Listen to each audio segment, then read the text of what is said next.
doing this work, being at all these actions, being face to face with police officers that have no humanity in their eyes, I still want to humanize you, oppressor. You exist here and you're standing in this way that you want to hurt me, my 5'2" little ass. I'm going to make a joke about it. I'm going to say something and you're going to see me as a human being. Yeah. I dare you not to see me as a human being, and that's on you, not me. And I'm standing there and I'm looking at these cops and they're like, oh yeah, I'm just doing this because they told me to do it. Give me the paint, give me the chalk, give me the urban artist talk. Conversations from the heart, from the start we set apart. Art a la carte. Now check it.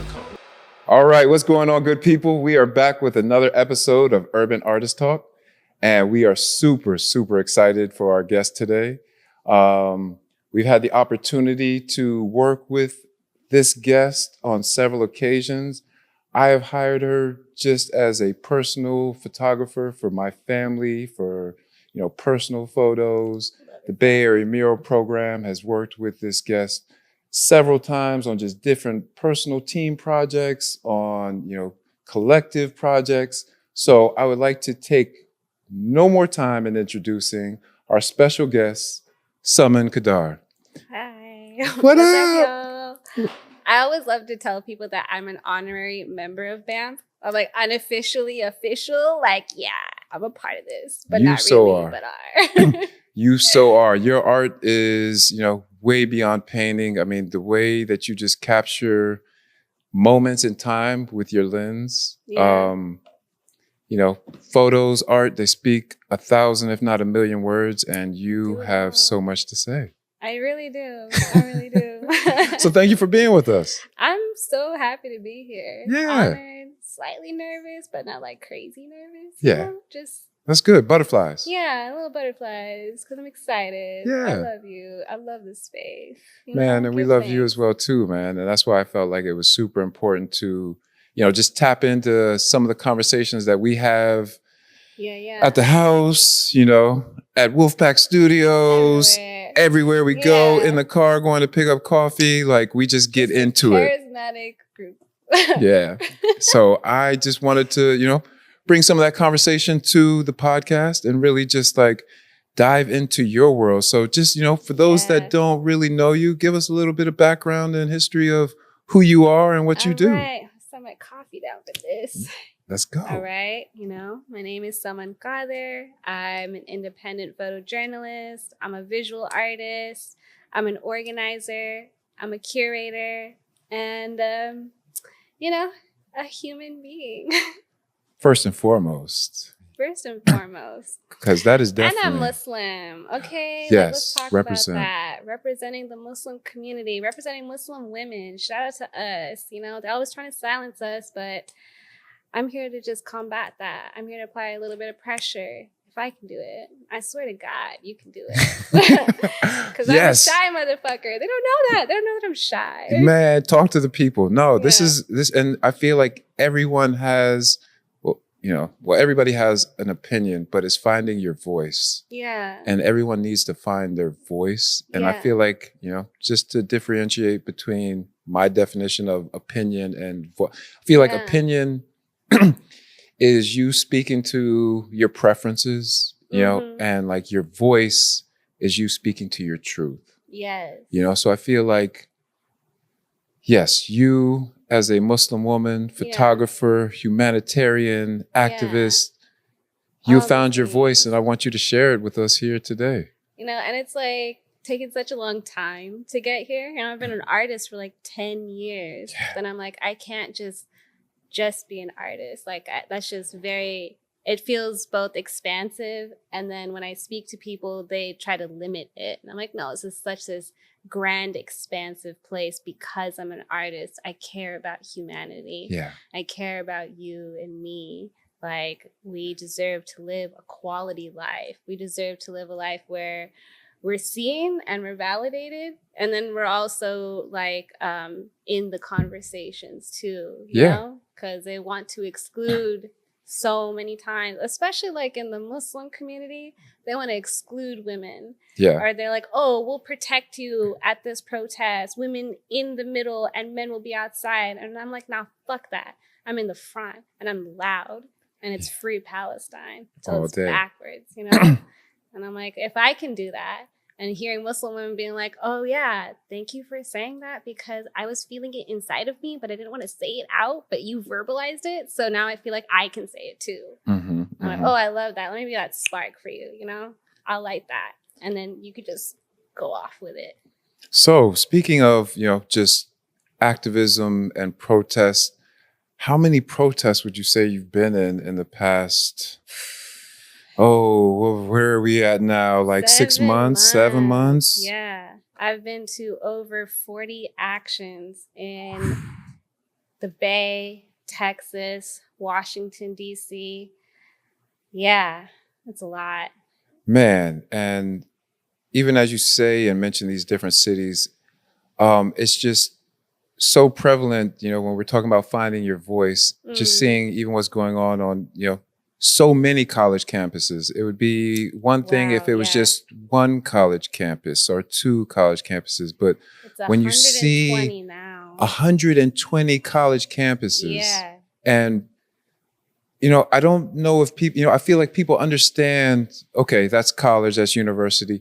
But, from a bird's eye perspective and looking at this whole thing from a larger lens, we're talking about the enlightened ones of our community, or the ones seeking enlightenment, the ones that the change makers of tomorrow. Yeah.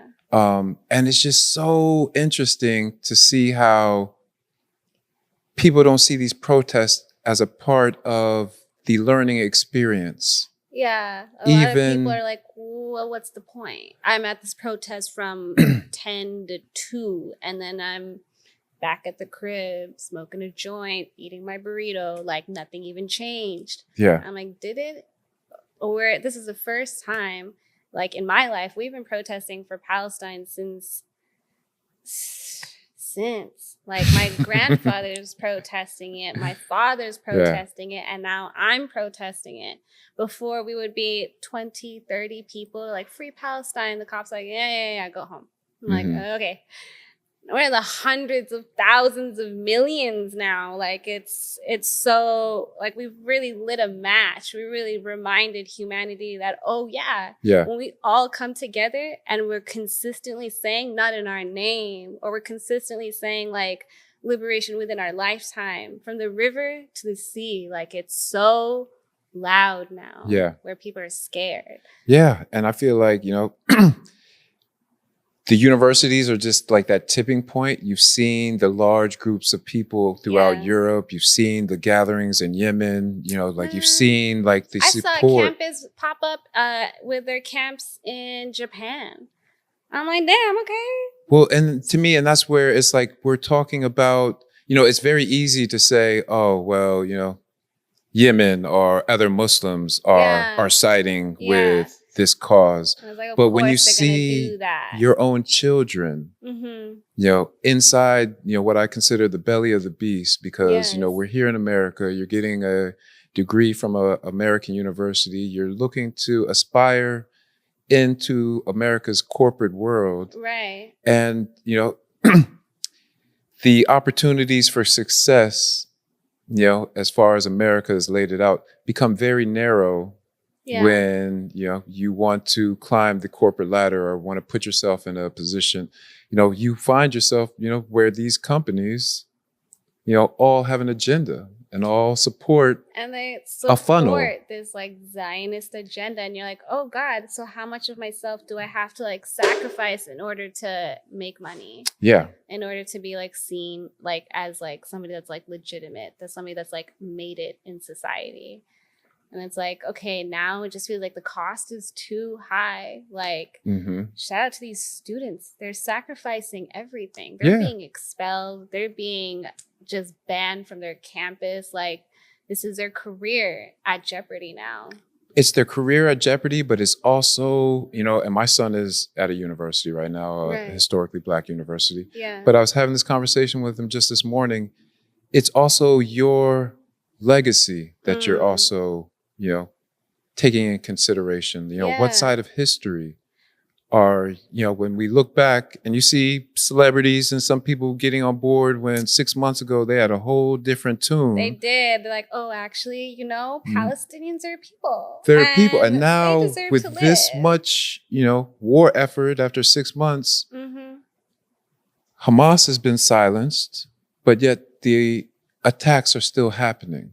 So it's Right. like, a lot of people's eyes are opening to the fact that what they might have preconceived or what they might have thought now is just in plain sight. Now you can't deny. You have to say either, I don't want to see it, or yes, here are the facts laid out for you. Yes, it's like the evidence is just overwhelming. Every time I'm on my phone, I'm seeing the most grotesque images that just break my I had to heart. stop when it says it's sensitive material. I just, I'm like, you're probably right. It is very sensitive. Well, and this comes from, being of African descent, living here in America, born in America.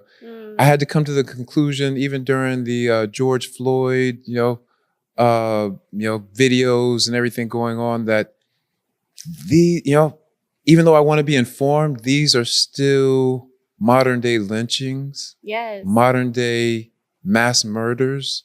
Yes. And I can't turn it into a picnic. This term picnic was created, during slavery because it was like, you want to pick a nigger to blame and we'll hang him from a tree. What? And we will all sit around and pack our lunches and eat lunch in the grass is dying. while we watch this man or woman, but most of the time, hang from a tree. God. This is where the word picnic, pick a nigger, no idea. comes from. So I've even stopped using everything when you really dig deep into it, and especially like in this American culture. Like I'm realizing, God damn, you guys are just disgusting and put it so in front of your face that it's so ingrained in my head. These words that I use that I didn't even realize. I'm like, oh, that's fucking racist. Or, oh shit, this is promotion of killing Black bodies. I ain't about that shit. Yeah, but I mean, like you said, it's so ingrained that a lot of us don't even know. Don't even remember. But words have power to them. So, like just even digesting that and knowing, the origins of some of these words and knowing like the ideology behind some of these actions, I was like, you know what?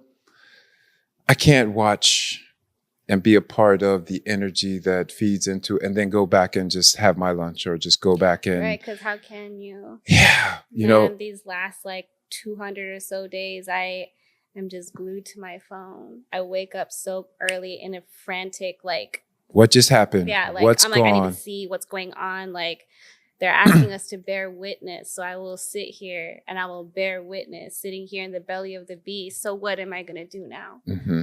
I just so happened to be in school for photojournalism and like graduated last December of 23. And I'm like, congrats. Thank you. I'm photographing, acting like I already have the job as a photojournalist. But who wants to hire somebody that's a Muslim body and is going to be truthful about Palestine? It's going to be truthful about what's going on in like Berkeley and Oakland, like hiding and taking away houseless individuals, like, and it's always like us Black and brown folk that are going through hell, and they're like, we don't need to talk about it. I'm like, nah, I'm going to talk about it and I'm going to show you. I'm going to show you so it's so undeniable, because once you see it, I hope it like you feel something inside of you where you're like, I need to act. We need to make change. Yeah. Yeah. And I'm like, okay, like if you really want to come and make change, come see me. I'll break this shit down for you point by point. There is a space that everybody can reside in when it comes to liberation. Starts within. Like I did a lot of work within, to be like, oh, I'm here as like an ally. Yeah. 100%. I may not have Black skin, but that's irrelevant to the conversation. Black people are dying. Guess what? I'm going to be there. I'm going to do whatever is in my power. As an artist, I'll make murals. As a photographer, I'll take pictures and tell the stories that you don't see. As like, so I'm not Palestinian, but like in my heart, Anidame Palestine, I'm going to hold it down for my people, because they don't see this American audience, this European audience. They don't even see Palestinians as human beings. They compare them to animals. Yeah. And I'm like, okay, like technically we're all animals, you know? And the humanitarian, like that's the one thing, that supersedes race, religion, ideology is that we're all humans with the same needs, Yeah. the same wants. What is it? There's like this one study, it was like, oh, if you like hug somebody and you're heart to heart, your heart sink. And I'm like, that's so beautiful. Are you kidding me? We're all one. I'm going to treat everybody as one. Until you act funny, then we're just going to have a conversation. Some people need more hugs for sure. For sure. Yeah. Like doing this work, being at all these actions, being face to face with police officers that have no humanity in their eyes, I still want to humanize you, oppressor. You exist here and you're standing in this way that you want to hurt me, my 5'2" little ass. I'm going to make a joke about it. I'm going to say something like, and you're going to see me as a human being. Yeah. I dare you not to see me as a human being, and that's on you, not me. And I'm standing there and I'm looking at these cops and they're like, oh yeah, I'm just doing this because they told me to do it. What's going on, good people? Andre Jamora here. And as the executive director of the Bay Area Mural Program, I want to tell you about Chroma Paint. Chroma is our go-to brand, and we want to make sure it's your go-to brand too. Visit them at their website at chromaonline.com. And that's the tough part. And that's where, like, even with, I feel, what we happened with us in the Black Lives Matter and the police that took our paints. Mm-hmm. I'd say 3 out of the 6 police officers that jumped out of the van were Black police officers that were just doing as they were instructed. Doing what they were told. Even with the Palestine protests, I see, some people have been taking photos of some of the badges with some of the police officers with Muslim last names. And I'm like, how do you sleep at night?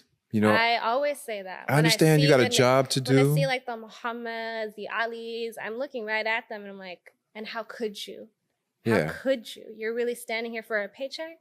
You're standing here for what? You got to be a big man? I couldn't even think or fathom about going and taking some little Black child's crayons and not letting him draw. Yes. Or, depriving a little girl, access to this space because she has a hijab on. Yeah. Like, these concepts are so, not even just barbaric, but just so asinine. Yeah. That it's crazy to see even how people can defend it. And they're so like, oh yeah, like I'm really gonna defend this. But when you push them on it, they're like, okay, when you break it down in that way, you're right. Like, I agree with you. And it took them a long time to get there, but I'm a very patient person. I will do the intellectual labor to remind you of our humanity. It's us. Like, even the cops, like, I don't sympathize with no pig for sure, but I will remind you that you're a person. I hope I can plant that seed within you, and that's it. I'll just plant that seed, and then I'll be on my way. Yeah. Yeah, it's a challenging one, learning to take all human beings as they are. Like, I'm going to take you exactly where you're at. Yeah. In a different space, realm, 100%. But I think we can find some common ground here. You exist, and I exist. We're going to be here for a little minute. So the tough question is, I'll let that fire truck go by real quick. Yeah.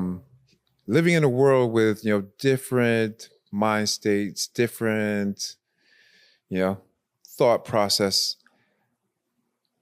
What is your opinion? Do you feel like people should tuck in their bigotry, their racism, their sexism in order for us to coexist? Or do you think it needs to be put out there and you should wear it on your sleeve so that we can address it? I say, come to me exactly as you are. Yeah. Like, being in Texas, like, I was in an Uber, like, my Uber driver was just this white Texan. Like, he just got that fucking accent. He's like, Saman Qadir, you're one of them, huh? I'm like, which one? Let's talk about it. I'll take you where you're at. You're fucking racist? Lovely. Let's talk about that racism. Let me break that shit down for you item by item. And you're going to feel a type of way because I just disrupted your sense of like truth. Yeah. And your sense of truth is situated and it's not stemmed in reality. So come back. Yeah. And if you can, dope. If you can't, then you be on your way over there. And I'm going to continue what I'm doing. Yeah. But I'm not going to come at a person like loud. I used to be so loud. I used to be so angry. Oh my God. Like 20-year-old someone would be protesting in San Francisco screaming. Mm-hmm. I had a Zionist spit in my face once and I almost leaped over to knock a bitch out. And if I didn't have my family there, they really hold it down for me. They're like, yeah. You need to calm the fuck down. Like, what are you doing? You're the same as that person, that Zionist screaming in your face. I'm like, but they spit on me. It's like, and? Like in Islam, like we talk about the Prophet, peace and blessings be upon him, a lot because he was persecuted, he was bullied. Like there was a woman that would throw trash and like rocks where he would walk because she just fucking hated him. And one day that stopped happening. So he went and to go find her and he's like, are you okay? You didn't throw trash on me today. Like, oh my God, are you good? And she was sick. She was dying. And he was there for her and he took care of her. This woman that just hated him. And that really sticks with me when I'm seeing people that really have lost their sense of humanity. I'm like, if they can go that far in, like I can return that, alchemize that with some kindness, with some humanity. It's such a big thing to remain hopeful in times where it feels like hanging on to hope is like hanging on to like an iron, like burning rod or like hot coal. It's so challenging. Yeah. It's like, how deep can you go into that space? What does liberation really mean to you? Because if you really believe in manifesting all this shit, you can manifest some real liberation. Yeah. And that's a hard one. It's a deeper space to reside in. It's a deeper space to reside in. And I feel like people have the challenge of going that inward, but it's needed. Mm-hmm. Yeah, it's so needed. Yeah. Wow. Man, so many things to, I just had a flash. It's like, oh man, what next? What, I don't want to get too far off topic, but I also wanted to just bring it full circle, with the Artivism that we do. Yeah. You just got a portrait done of you. Oh my God. By the magnificent and wonderful Miss Rachel Wolf. Rachel Wolf, let me tell you something. Kudos for that. When I saw that, like she texted me and she was like, can I paint you? And I'm like, oh, hell yeah. Like, what are we even saying right now? The Rachel Wolf, like she's one of my favorite muralist artists. And then I got to get to know her as a person. I'm just like, yeah. I'm just so honored. I don't really know what to say. Like, I was speechless when I saw it. I cried when I saw it. Yeah. Like, this feels like such a full circle moment. Like, I moved to Oakland 4 years ago. And it was a cross between moving to San Jose or moving to Oakland. Mm-hmm. And I was driving Oakland around. all day. I mean, if that's even a question. But let me tell you, the San Jose art community is very nice too, and I would really work with them too. So I'm like, big up one culture. Yep. They got that beautiful Latinx culture. Shout out to y'all. Mm-hmm. But like, I was driving through Oakland, and I kept like subconsciously stopping at Rachel's murals.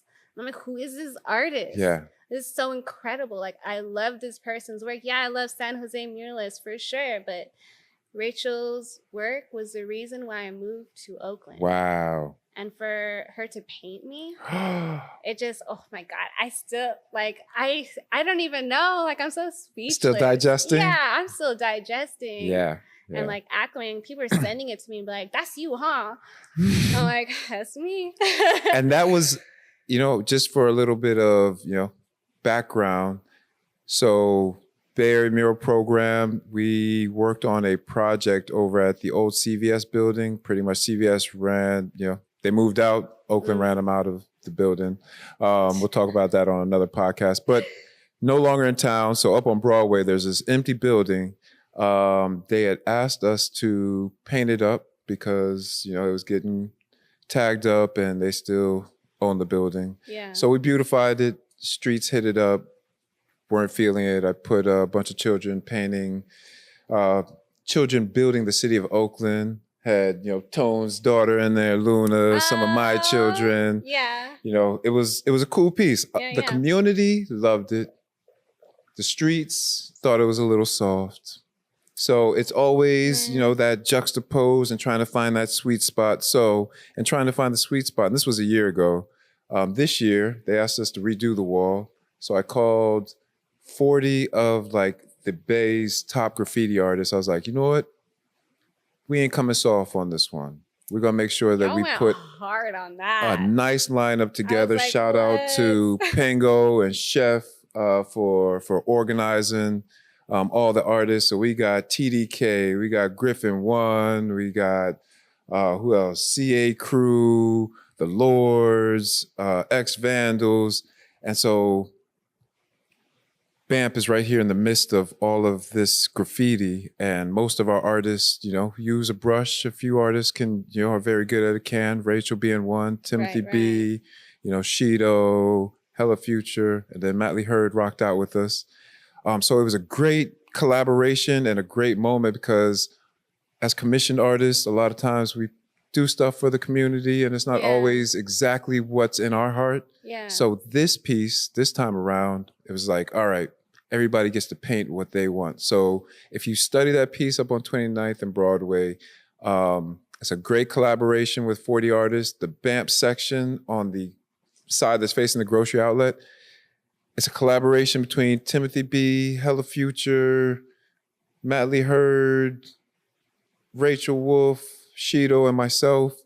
And everyone did almost like a fictional character just from out of their own creation, but in their own style. And that was what was so powerful about it. And Rachel was like, you know what?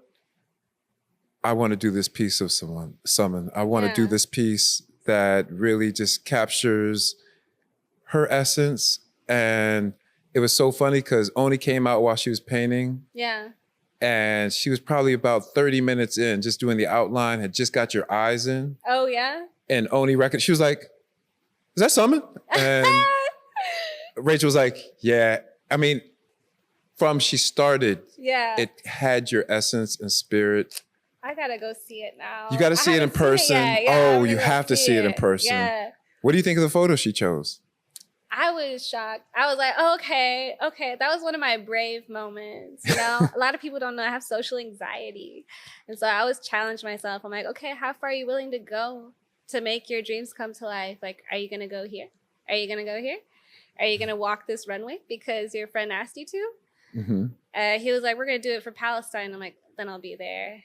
But I'm going to cover my face. So that was a runway modeling photo. Yeah.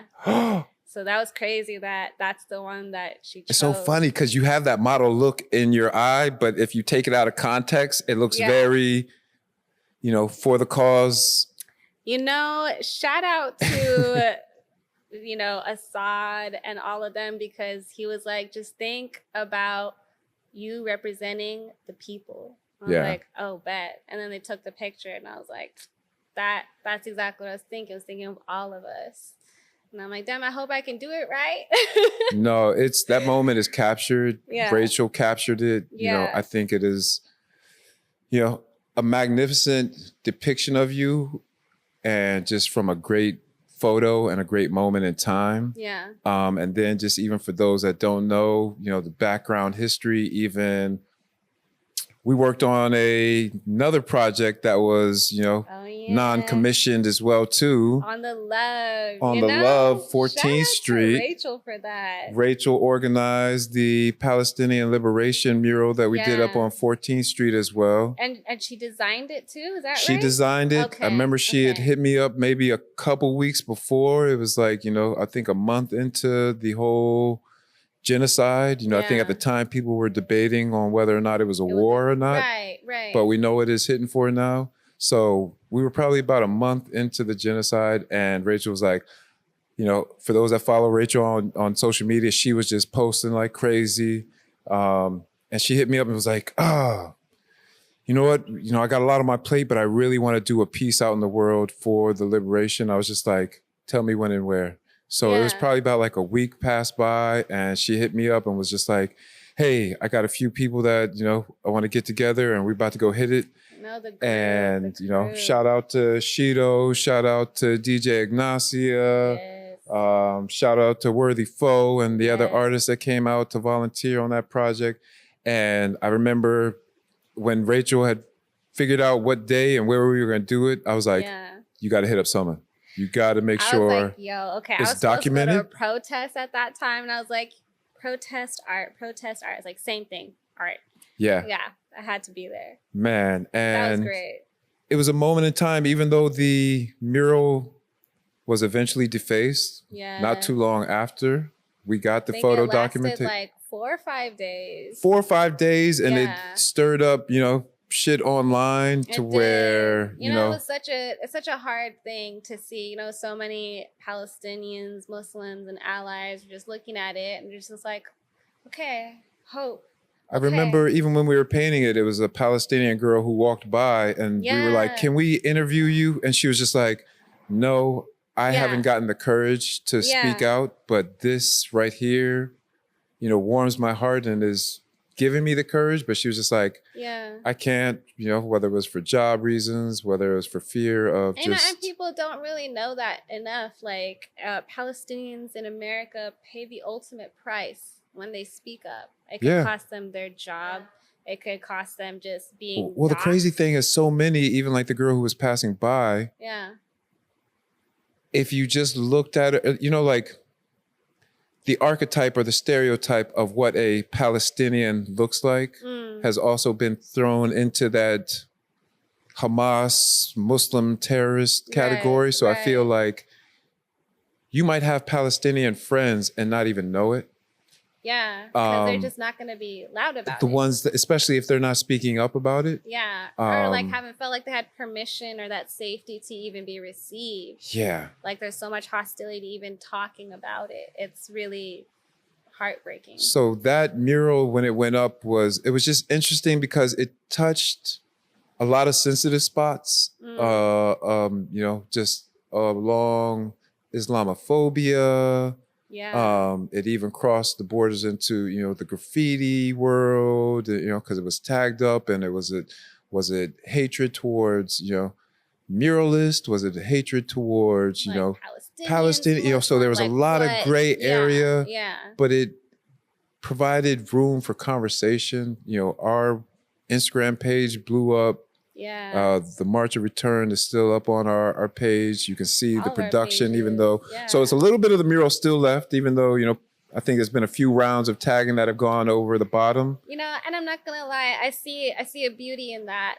You know, there is. Everybody has their it's a freedom of speech, and it's that voice, and that moment was documented. Like I said, for those that want to see it and support it, it's there. It was captured. I'm glad we recorded it, because if not, me too. Okay, shout out to us. Shout out to you with the drone. I was like, okay, damn. We got to get all the angles. Yeah, we got all the angles. So yeah, that was, you know, a powerful moment, and I feel that, you know, it needs to be done again. But I also hear that, you know, you're going to be headed to Gaza shortly or sometime soon. Yeah, this just in. Your girl's going to Gaza. So tell us. Okay, yeah. No, I'm saying, because we were, I'm sorry, I didn't even mean, but the way that you had unpacked it, because we just went to Rachel Wolf's Unfinished Business art exhibition last night. Amazing show. I don't know how long it's up for, but if you get a chance, check it out. Please check it out. Probably be done by the time this airs, but for those that support Rachel, you'll probably see some of the pieces from that show. Probably see a great moment. We were there. Yeah. You were talking about how me and Oni had to slide out, you know, early, but you stayed on our parent shit. You know how it go. But shout out to you. You stayed till 1:30 and unpack that story, the same one you were just telling me in the car. Okay, yeah. It's like everybody else had left. It was like me, Zoe, Beaches, Rachel, Lang, Shido, you know, all of us. Mhm. And like, we're just dancing to Kendrick, you know, like having a time. And Oh, we're gonna come back to Kendrick. Oh, we we definitely will come back to we gonna that. come back to that. My Gemini king. Yeah. But my phone's buzzing, and I'm like, okay. And I'm looking at my phone. It's like, okay, we're ready. The flotilla is set to sail in June. And are you like, let's meet, let's go. And I'm like, oh, okay, it's happening now. We're getting a flag, you know, to represent the flotilla. The Freedom Flotilla, for those of you who don't know, is a giant ship filled with 5,500 tons of cargo of aid, medical supplies, food for Palestinians that have been deprived of. Right now, I think we're on day 5 of the IOF, which is the Israeli occupying force, coming into Rafah and shutting down the border completely. Mhm. So food hasn't even been able to come in for 5 days. I have friends in Gaza messaging me saying that they haven't eaten. And so now we're getting the green light to go. And it's going to be risky, but the cost is like high enough where it's like we need to risk it to get millions of people food. It's Yeah. like 1.5 million Palestinians without food. That's insane. It's crazy. I was just Yeah. listening to some of the stats of how, like, you know, water and electricity was running out Yeah. soon. You know, my partner's a midwife, so we were watching a program. It was like the last, not even a hospital, but tent that was set up for, you know, midwifery support and Yeah. birthing, you know, Yeah. justice. And there was like a few American, you know, midwives that had actually flown over and were helping They with the are. cause. And Shout out to my homie Bridget, who's out there. yeah, man. I mean, it's crazy. Shout out to you. I mean, just the courage that it has to even take for you to muster up the will. Yeah. I mean, because it's so easy for some of us to, you know, do the right thing on social media and Yeah, social justice repost warrior on and, the you know, just like, phone. oh, yeah, this Yeah. isn't right. And Yeah. but to go and actually help people on the ground in a time of need, like that is, you know, the epitome of, you know, the Prophet Muhammad's actions in the story that you just told. Yeah. Like these are the true essence of people finding their humanity. Yeah. When you can help someone who doesn't look like you, who doesn't speak necessarily the same language as you, who isn't the same nationality as you, Yeah. but you can identify that they're in a worse predicament than Yeah. you are. And for me, Palestine is just the beginning. I want to go to Sudan. I want to go to the DRC. Yeah. When I have the connection and I have the ability, I will be there. Like a lot of people don't know, like I learned about what was going on in Palestine at the age of 12. And it just rocked my world. Yeah. I was just so shocked. I was like, wow, people really hate brown people? Like I really didn't know that as a child. I just lived very sheltered, you know, Fremont, California. Like we're just in our bubble. Like Yeah. we have our stores that we go to that's just for like Pakistanis, Arabs, Afghanis, and we have our mosque and it's just for us too. Like I just had my little bubble, and our school was the mosque too. So Yeah. I just didn't have that perception that people hated us. Yeah. I was like, hey, we're in a church right now. Like this church is an Islamic school too. What are you talking about? Like there are people out there that genuinely wish you harm and genuinely want to eradicate an entire population from the planet. So someone like my grandfather, God rest his soul, wearing his ring actually, was like, so what are you going to do about it? And me at 12 years old, I'm like, what am I going to do about it? And I just started educating myself. I would start reading books like Edward Said is like this really famous Palestinian author, professor, ironically enough, at Columbia. Wow. Yeah. And I learned so much. It was dense, but I really just was absorbing it all in. And wherever I could assert myself and raise funds, I would do that. Yeah. From middle school to high school, I created an MSA at my high school because we didn't have one. I raised $9,000 for Palestinians and the school took it.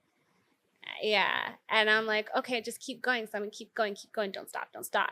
And I'm like, one day I'm gonna be in Gaza. One day I'm gonna go to Jerusalem and I'm gonna see our holy shrines. I'm gonna go to the Dome of the Rock. I'm gonna go to Al-Aqsa and I'm gonna walk where the prophet walked, you know, like that's gonna be my goal. Yeah. And to have it be in such a sad space right now, in such a heartbreaking space, I'm like, okay, fine, but we will rebuild. We'll rebuild.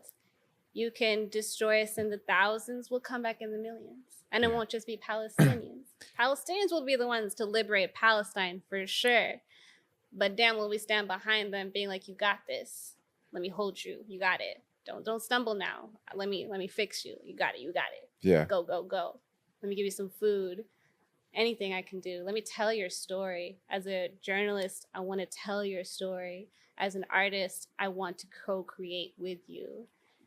Yeah. Man, well, this is why, you know, even when you said you were headed to, you know, the Middle East and, you know, you said you were going to Morocco and Spain prior, which is also big. And, you know, I was just like, she's on a mission. And even as a photojournalist, yeah, you know, you're always capturing and you're behind the camera. And I was like, always. She has so much that she needs to release in front of the camera as well too. And I really wanted to give you this opportunity to do that. I appreciate that. Yeah, man. People jump to so many conclusions because they don't get who I am. Like a journalist and an artist, how do the two intersect? I'm like, yeah, and how do they intersect? Because I'm still trying to figure that out. It makes sense to me though. Yeah, it makes perfect sense in my mind. It makes perfect Articulating sense it is always the easiest. Yeah, the core of me is like, well, duh, like, of course I'm doing this. Yeah.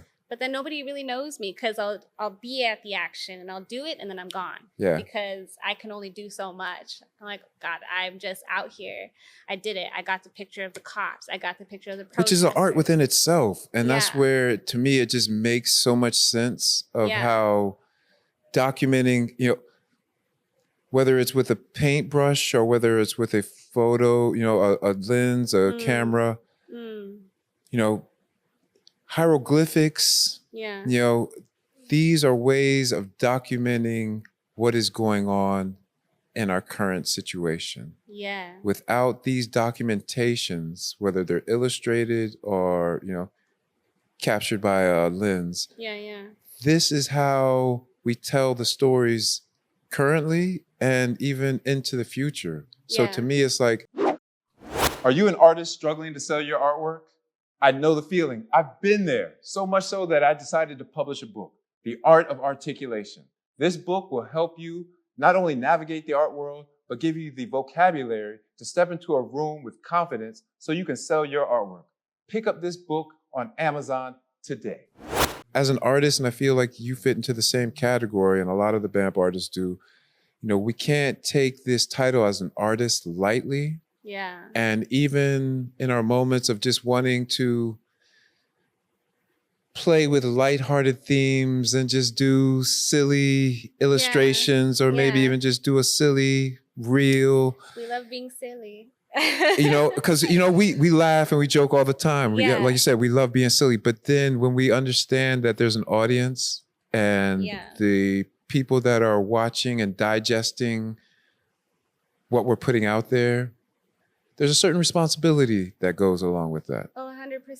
Yeah. And, you know, it's a weight sometimes, you know, but then I also feel like it's a rites of passage because our ancestors, our grandparents had to go through it as well too, whether they were artists or not. 100%. It's this duality of being you, but then also having to be in the world, but not of it. Ooh, that just talking about ancestors, like that specific thing, every time I'm doing an action like this, or even just doing a mural, because even that stresses me out. You know, the people wanting to talk to you and you're like, man, I'm painting this big ass wall right now. I don't got time to talk. But every time I'm about to do something brave, I'm like, okay, ancestors, walk with me now. Like, I need you to step where I go, you go, because I am scared. Yeah. I'm so scared. But I'm doing this because this is for us. Yeah. This is for the women in my family that weren't even allowed to have the voice to speak. Yeah. Where their whole identity was just be alive, be married, have the children, and then die. And make sure your children get married too. And make sure your children are Muslim too. Good. And make sure they marry a Muslim too. Good. And then there's no self. Yeah. I need to be myself. Yeah. Like 110%. And it's not just for me, you know? I am one of like 4 sisters. I am in this giant family of like 15 cousins, and we're all women. We're all girls. And it's like, okay, I need to show you that there's a whole other way of living. It doesn't have to be, well, now it's like, be alive, go to university, get the diploma, and then get married because you have the credentials now, and then have the babies and retire and be the stay-at-home mom. I'm like, you could do that, and that's a valid experience to live, or you could be outside doing some wild shit. And I feel like examples like the one that you set, you know, just through your actions, you know, children, women, you know, people of color, we all need so many different options and examples of how we should feel comfortable within our own body and skin. 100%. You know, it's not until Tiger Woods, you know, excels at golf do Black kids show like, oh, well, I've liked golf for a long time. I just didn't want to speak up about it. You know, now I can talk about it. Now I can engage. Now I can excel and show you, you know what? I can be me, but I can also show you things that I'm good at and what I love. Exactly. And I feel like, you know, it's no more important time than now for these examples to play out on big stages so that the next generation understands that, yes, you can be successful. Yes, you can have a career without having to, you know, sell out or, you know, compromise your integrity. Let me put it that way. And you never should. You never should. Asking you to walk away. Walk away. Like, what is it? Like, I actually recently got offered a modeling job with a celebrity that I will not name. Name them. No, I don't want to name them. Oh, okay. We're gonna go look it up. Tone, you got the. But they asked me to. And I was like, dope, I'm going to pull up with my kufiyah. And they're like, that's a conflict of interest. I'm paraphrasing. Are they a Muslim model? No. And, you know, they're like. European? No. Okay, we're getting closer. Yeah, so they asked Male or me, female? And I was just like, you know, I don't know. I think they're non-binary. I actually have no idea. Okay. Look into that. We're I'll looking show up you later. non-binary. What were the other hints? Okay, we're on this. We got. Stop asking questions. I can't keep a secret for shit. It's my job. Okay, all right. You can tell us off camera, and I'll come back and tell you. No, I'm just joking. The thing is, like, the money is great, and like as a struggling artist and like journalist who doesn't get paid for what I do, I fund myself 100% for everything that I do. Yeah. And they're offering me like $2,000 to pull up to LA, take some pictures, be a part of this like new album. And I was like, well, if I can't wear my kufiyah, then it's just not even an option. It's just not going to happen. I'm not going to live in a world where we're pretending like a genocide isn't happening. Yeah. If you're going to create art in a very accurate way. I can't believe I'm in the year 2024 and my representation is Macklemore. I never thought I would say that. I would never have thought. I was like, this motherfucker. Oh my goodness. Even so, this photo was for an album cover? Yes. So they were a musician. Okay, we got more Is hints. it Janelle Monáe? No.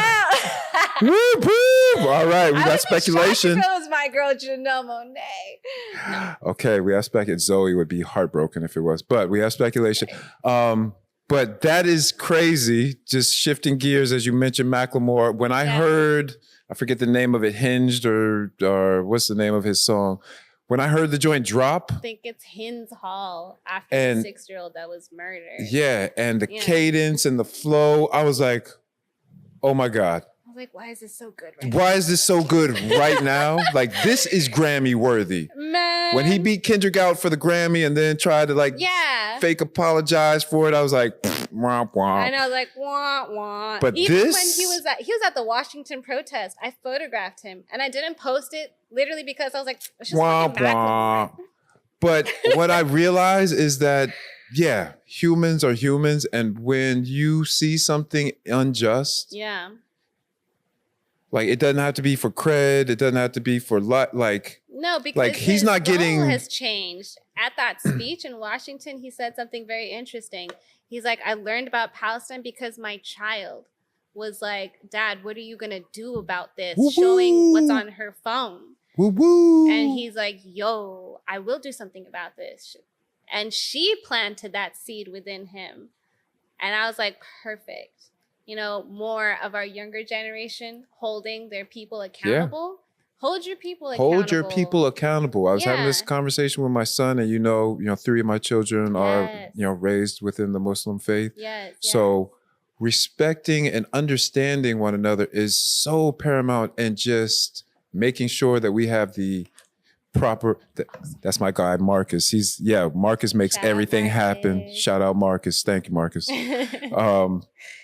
It's just interesting, that having children, bringing it full circle, even from, what was it, a couple years ago during the, the little Hannah Toonsberry, Gredsberry, like just the amount of children activists that have to.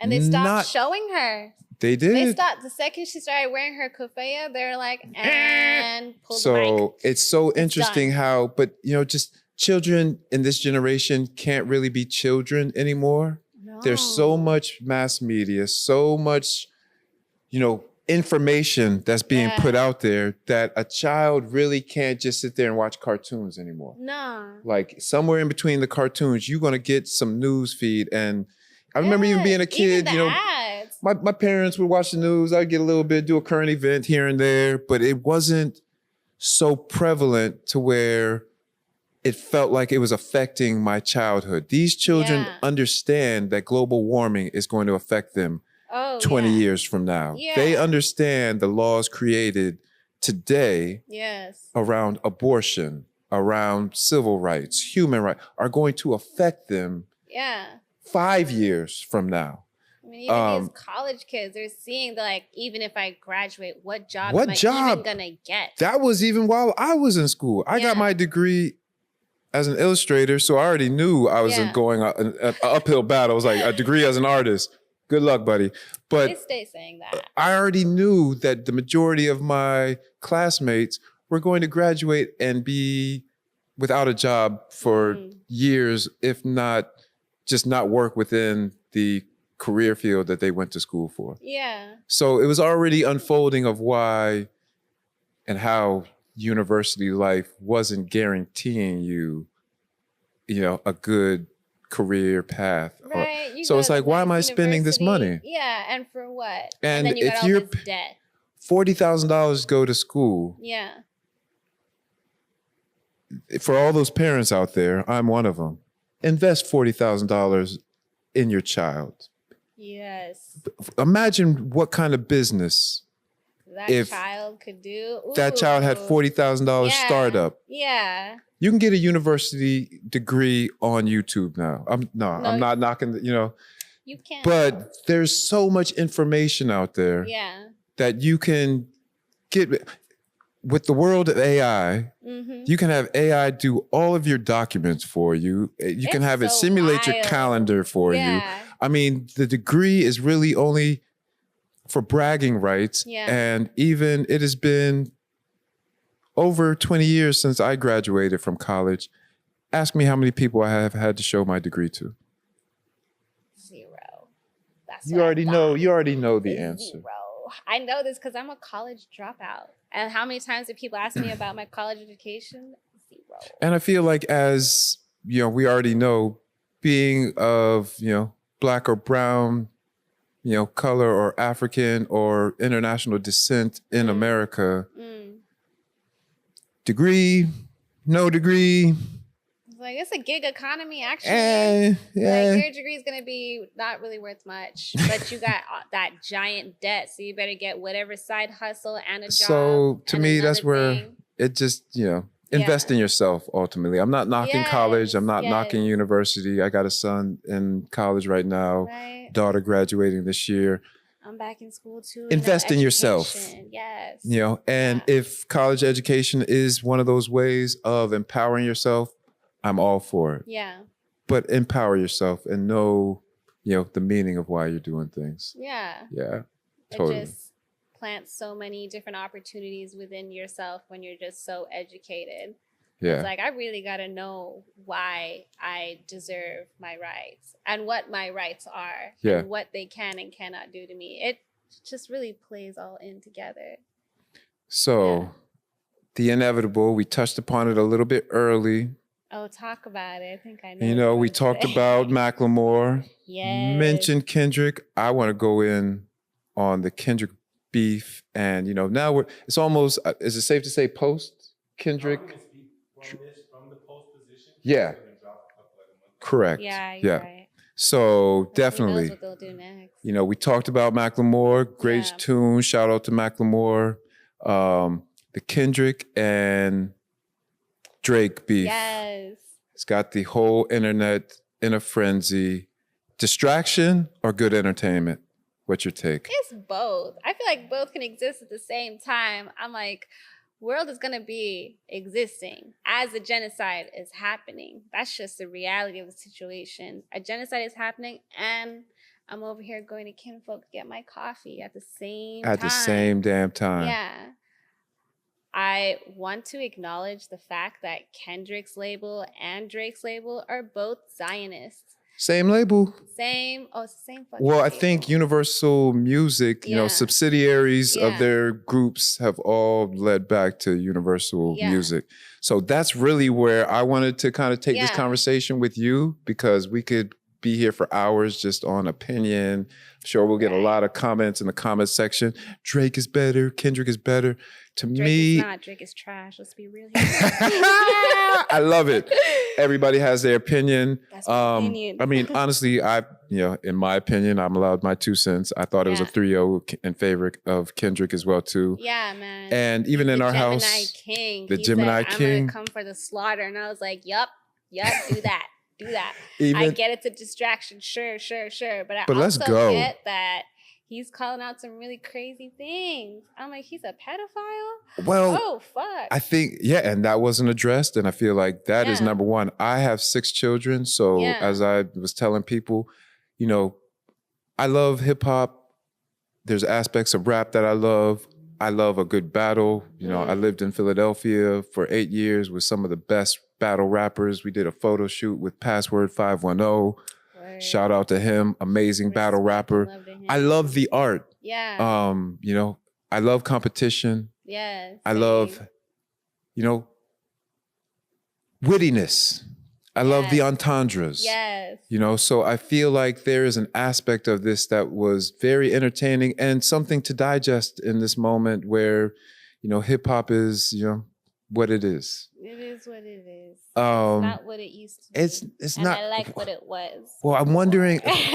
Well, the crazy part is, you know, as we get into it, is are we just getting older and more mature? Because it kind of has always been what it's been. The record labels have always been owned by these but I mean, same think about people. like incredible groups like NWA. They're like, yeah, we got this. There's label, conspiracy also, on them as well too. I know. I heard about that, and I'm like, you know, but they also said what they said. They said what Fuck they the said, Police which is you know, the anthem. yeah, I'm like, where's the equivalent of that right now? Right. Macklemore?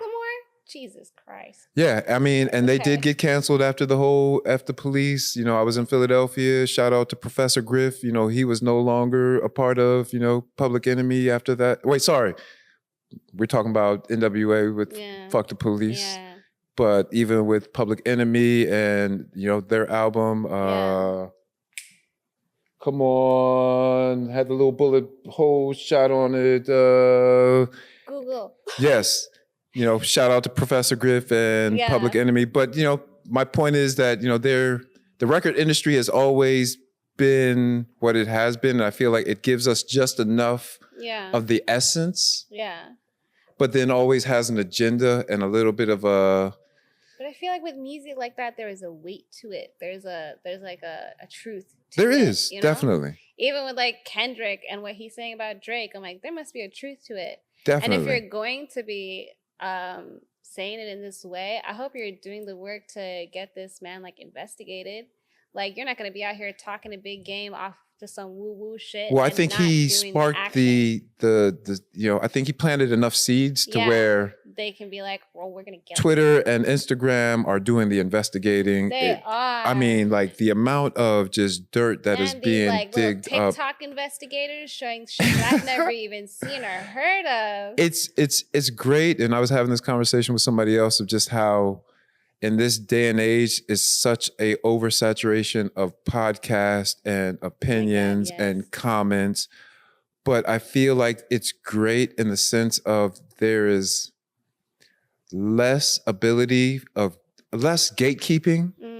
I mean, you know, you still have the gatekeeping on major channels, major networks that's going to push an agenda. Always. But now you have so many, you know, just not little, but media avenues to self-proclaimed, go down. self-motivated, self-pushed, you know, Right. podcasts and channels. You know, shout out to Bison and just all of the journalists that like are out there putting their life on the line just so that we can get a firsthand glimpse something of what is going on. So I'm thankful. Me too. You know, because that for the longest time, the narration has been very one-sided, very one-sided, racist. Yeah. Let's be real here. Like even like CNN, because people are like, oh, Clarissa from CNN, she's unbiased. I'm like, no, she's over here in Iran and they're calling for like a revolution. And she's like, oh, and they're saying kill all the Americans. I'm like, we speak Arabic. We understand what's going on and what you're saying. Yeah, like that's pretty fucking racist. And I mean, like I even tune in, especially when I'm out of the country, to Al Jazeera. But even Al Jazeera has, you know, like in order to be a major network, you have to play ball to a certain extent. Truly. You know, and I prefer. Al Jazeera really pushes the line though. Like, yeah, they do. They really show us what we can't see. And then for them to be banned in Israel and their offices removed like that, I'm like, you are taking Israel and imploding from the inside now. Yeah. And these, I feel like, you know, bringing it full circle. Yeah. This is what I hope, or this is where, how should I say it? This is what I see happening, play out even with this Kendrick Lamar and Drake beef. Yeah. You know, everybody tried to pin it like it was one man versus 20. Oh, he's got to be the greatest of all time. And then it was like, when you really look at it from a bird's eye view, it's not really that it's one great artist versus 20 upset artists. Yeah. It's more like 20 artists that are the voice of the people that have been in this industry, know what it's like to be a Black man in any industry and know how you're going to get shaded or just not, you know, I call it the slave trauma. Okay. Whenever you're, as a Black individual in America, anytime you feel like you're slighted a little bit because of your color, it could be true.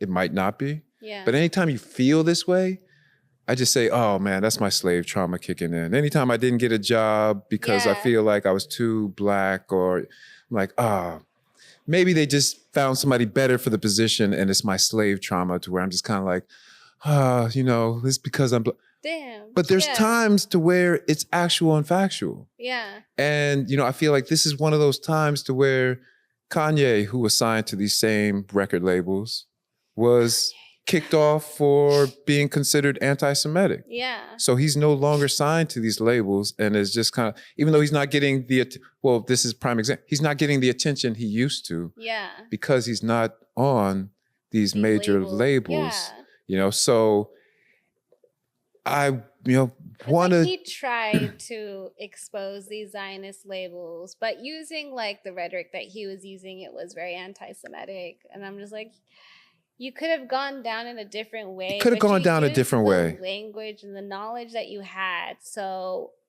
okay. And you don't have to be loud. Truth doesn't have to be, like, to me, you know, anybody that's watching can go and look up, Google it right now, the definition of anti-Semite. Talk about that. Go and look up that definition, and then go look up just the definition of a Semite. And see what you find when you look up the word Semite. I have such a problem with that. How they're These trying to are make Black people. These are people of color. indigenous to the land. I'm like, you're calling these European colonizers Semites, and that's just not right. They have If been you're there going for to talk 60 about it- years. yeah. You can't call them Semitic if they Yeah. were not there from antiquity. I'm like, if you're not from the ancestral land of the Levant in the North American region or North African region, don't tell me that you're a Semite when you're not. When you, like These for the people are the IDF Semites. and all of these organizations to Yeah. push this narrative of Yeah. people being anti-Semitic, and I'm looking at brown and Black people, it raises the question, and I really want people to have a conversation with me about this. Yeah. But to me, in my definition, Black on Black crime is anti-Semitic. Yes. Black on Black hate is anti-Semitic. Anybody, especially record labels that are pushing millions of dollars to promote A certain narrative. this narrative Yeah. is anti-Semitic. Let's talk about that. And anybody who feels like, just because I say I don't like the way these people are treated and calling that to me, I feel like you are so twisting the narrative and bending it out of context just for your own agenda. And I'm willing to have a conversation with anybody about it. How these things, like when people get canceled for being anti-Semitic, but they're allowed. But you're erasing a whole identity of people. You can't say that Palestinians aren't Semites. They're the original Semites. Thank you. Like, So if you're going to talk about anti-Semitism and wanting to pass that as a law that these protests are anti-Semitic, I'm like, okay, fine. The Zionists that get together, they're actually anti-Semitic. Right. You're over here saying some really hateful shit. And let's include, and you'd be able to disguise it more if it was more than just one group of people that was being targeted as anti-Semitic. I think Joe Biden just, did a presentation, just, a lecture or a speech about how anti-Semitism is rising. And it's like, and I'm like, one, you're using the term wrong. And then two, what you're calling hate for Jewish people isn't quite rightfully placed. Hate for Zionism is. Yeah, because people are seeing it. Because people are seeing in my it. Friends group that are like, I was raised evangelist, Zionist, and I didn't know what I was raised into until I came across your page. It's a lot of people that are having this awakening. Some of these college campuses, the protests are being led by Jewish students. So amazing. Like, shout out to the anti-Zionist Jewish people that are out here, like the Jewish Voice for Peace out here, the anti-Zionist Jewish Network out here, really just doing the work. I'm standing side by side with my Jewish kin. I'm standing side by side with my Muslim kin. I'm standing side by side with my Black kin. Yeah. And we're all saying the very same thing. End this genocide, please. Like, enough is enough. It's been there's just so many crimes against humanity. And where we're at right now, the American and the Israeli government are threatening the ICC, trying to not have them investigate what's going on. I saw Gaza. that. I saw where they were trying to get South Africa to, retract their lawsuit against. And they came back that much harder. Like, we're not gonna stop. I'm loving the support for around the world for it, and I just want to see more of it. That's why I felt like it was important. Even as we talk about art on this podcast, activism is also a great part of, I feel. It's very interconnected. Very interconnected. Like, I always meditate on Nina Simone's words. Like, how can you be an artist and not reflect on the times that you're currently in? The times we're in right now, our art should be reflecting that. Yeah. So I have so much respect for people like you, people like Rachel, like people like Shido, everybody. The list goes on and on, because there's people out here that are really. You guys don't have to. That's my thing. Yeah. You could just be on some shit that some of these artists have been out here where it's like, oh, well, all lives matter. It's like, no fucking shit, all lives matter. But in this current moment right now, Palestinian lives matter. Yeah. So we're going to amplify Palestinians.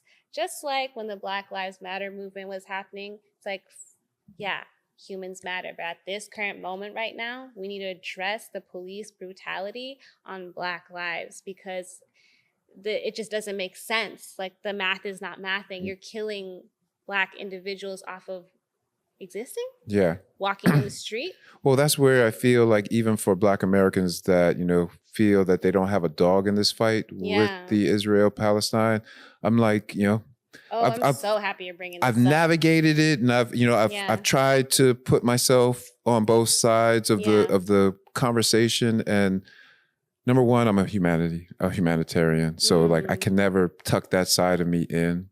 Watching babies and children be desecrated. Like there's no, I have no place in my heart to where I can understand that by any means, no matter, where they are. That took me so off topic. Just even, I got visions of visuals. I got visions while you were saying it. Oh my gosh. But I feel that, for those, Black Americans, Africans,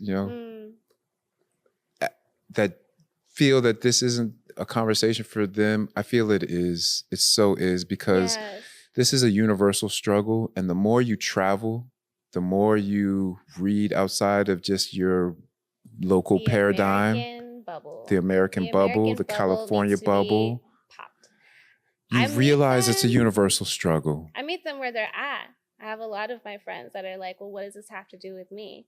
I'm like, baby boo, everything. The same cops that brutalize, that indiscriminately murder you in your home, you out in the streets, you just living.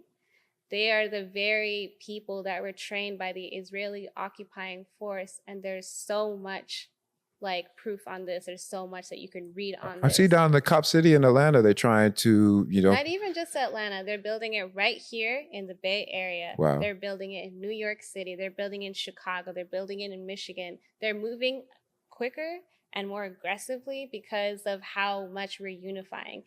You need to understand that because we're so unified right now, it scares the fuck out of them. Yeah. We have hope. And we're finally seeing outside of our prejudices where it's like, oh, your issue's over there. Y'all got that, handle that. You get a month, Asian, American, heritage, whatever the fuck. You get a month, woo, woo, woo. Yeah. Fuck that performative shit. Yeah. We're in this together for real, for real. To be quite honest, it's going to get a lot worse before it gets better. People don't understand. People are just even looking at the if they're willing to beat up Caucasian students who are paying $40,000 a year or a degree. Yeah. To me, these are practice grounds, and people don't understand and put the connections together to where it's like, if this is accepted, if this is normalized, guess what? It's going back to beating up Black folks. It's back to beating up, elders. I remember when that was a thing for, a lot of people don't know that Palestine is the testing ground. A lot of these sophisticated weaponry, illegal weaponry like white phosphorus and skunk gas that they use, it started in Israel and it worked there. And then they brought it here. A couple of months ago, IDF soldiers came from Israel to Columbia campus and sprayed this chemical that blinded people, that hospitalized people. They were like, I thought I was dying. It was a smell that I can't even describe. It's like the smell of human carcass and this and that, and it won't leave my lungs. And the doctors are baffled because they've never come across this chemical before. And Palestinians in Gaza are like, oh, you're gonna wanna do this, this, and this. Because what they're using, they used it on us too. Oh, it killed my 2-year-old. Oh, it killed my son, my daughter, my husband, my wife. Palestinians are the testing ground, and then it comes right here. If you think that you don't have a stake in it, it's just because you're not really tuned in.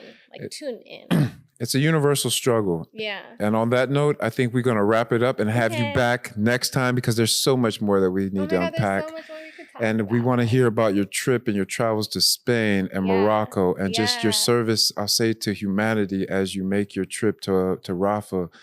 God be with you, and just all the blessings in the world to you. Shall and I the come back? You The know? people, yeah, man. No, you'll definitely be back Yeah. in that seat to tell us the most amazing and probably Yeah. brain twisting stories. So we look Ooh, forward to it. I'm that storyteller. I'll get stories for y'all. We're looking forward to it. Yeah. So Thank you so much Man, for having me on here. You know? I can't even thank you enough, and I want to just give you a big hug as you make your journeys through the world. Oh, I love you. Oh, we love you so much. I love you. Oh, yeah, it's gonna be great. Yeah. So I thank everyone, out there in the world for, thank you for tuning in to another episode of Urban Artist Talk. I am your host, Andre Jamora, and we will see you guys on the next episode. Give me the paint, give me the chalk, give me the urban artist talk. Conversations from the heart, from the start we set apart. Art a la carte. Now check it.